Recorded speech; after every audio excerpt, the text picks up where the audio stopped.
Hi everyone. So the weather's not too great today, which messed up my walk and talk, but I'm here inside to have a rather informal conversation with you all about the chances. What are the chances?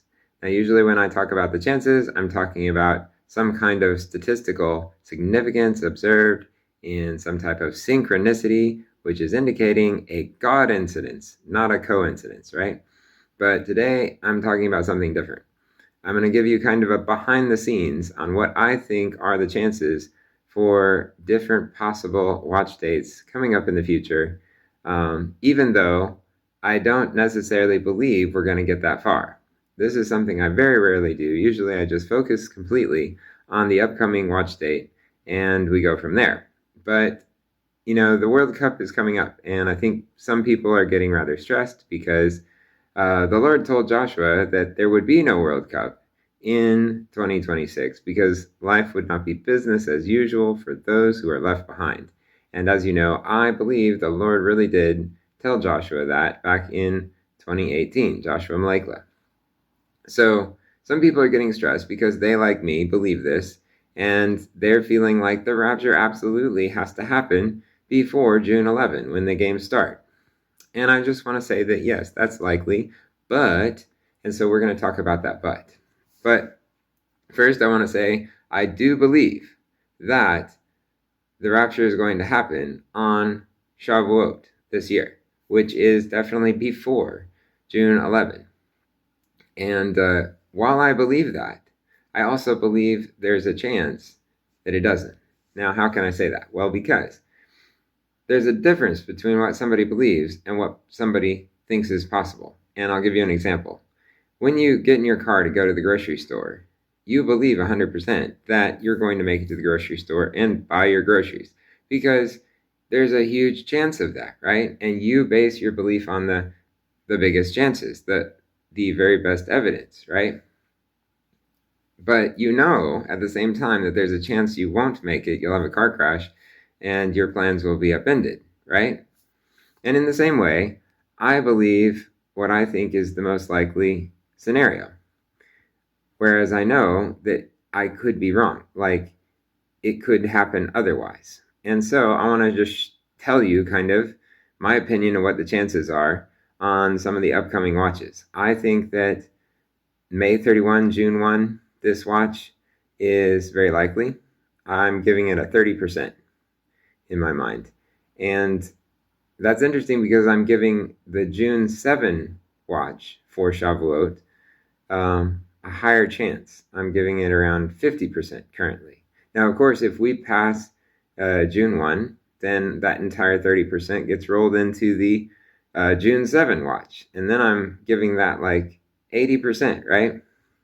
So I really think it's going to be happening Shavuot of this year. I think that probably what Jesus meant was there will be no games, no World Cup games in 2026. So the rapture is going to happen before June 11th. However, that's not necessarily what Jesus had to mean, because World Cup, this term refers to the trophy that gets awarded to the winning team in the World Cup. It's not just a term that refers to all the games. It also refers to the trophy itself. So Jesus could have been saying, there will be no awarded trophy to any team because the process of the games will be upended in the midst of them. And the rapture perhaps will happen sometime within the World Cup games. And there's also the possibility that the rapture just won't happen within the World Cup games, even though they're stopped by some other situation that causes it to be not business as usual for those who will be left behind. Now, of course, Jesus did say those who are left behind. It seems to imply they're already left behind. But we know that Jesus already understands fully exactly who those who will be left behind are, and to him, they're already left behind. He sees the future like he sees the past.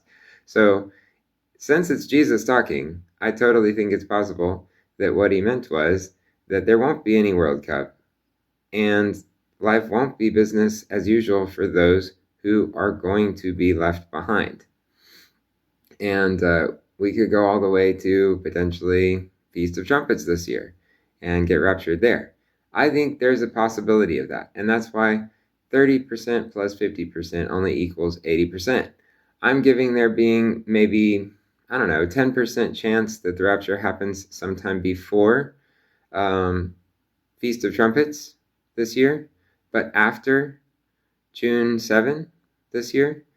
And then I'm giving the rest of the chances, all 10%, to Feast of Trumpets. I really just think there's almost 100% chance that we are out of here by Feast of Trumpets 2026. I have a lot of reasons for that I won't go into here, that I think that it's very, very, very unlikely that we go beyond this Feast of Trumpets. But I just wanted to sort of put that out there and say that there are chances that we move forward in time. And in fact, I'll remind you that back in January of this year, I said in a video that I think we're going to get raptured Feast of Trumpets 2026. But I'm going to be watching, of course, Passover season and things like that. Well, turns out that I learned some things in this year, and I realized that there's way, way higher likelihood that we get raptured before the World Cup than I thought back in January. And right now, I'm just totally convinced. I believe that we will be raptured by June 7. I think it's possible this weekend, but I actually don't believe it's going to happen this weekend. I think it's going to happen June 7. I am intensively watching this weekend, however. I'm watching a date that I don't even believe it's going to happen on. That's very rare for me. But I'm doing that because I think it's a very real potential. And I don't want to be caught not watching a day that is the day, right? And I expect that when we get down to the day of the rapture, that's when God will give us total assurance and confidence, and he'll give us that topping off of our knowledge that that is the day, right?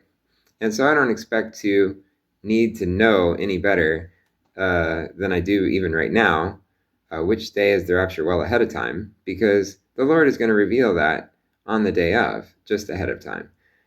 But I believe that Revelation 3:3 indicates that he's not going to reveal that the day of to those who weren't watching that day, to those who are not looking for and finding in the process that he wants them in that day of the rapture ahead of time.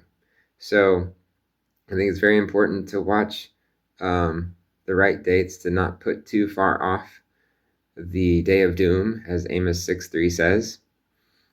We want to not be watching days that are way too far out in the future. We want to not be trying to protect ourselves from some kind of disappointment. It doesn't hurt us to get disappointed. What hurts us is to not be watching the day that is actually going to be the day of the rapture, according to Revelation 3:3. And so, yeah, I mean, it hurts a little to get disappointed, but the consequences of being on the wrong side of Revelation 3:3, well, go read the verse. You'll see what they are. And yeah, so I wanted to mention all of that because we are getting super close to World Cup. I don't want people to be super stressed and think that it absolutely has to happen before June 11. And of course, people are still going to think that no matter what I say. But I just hoped it would be some kind of an encouragement, some kind of a possible relief for some people to hear what I'm thinking about this. Given the fact that I do believe, actually, that we're getting raptured before the World Cup. June 7 is what I think is going to be the day. However, it could very well be this weekend.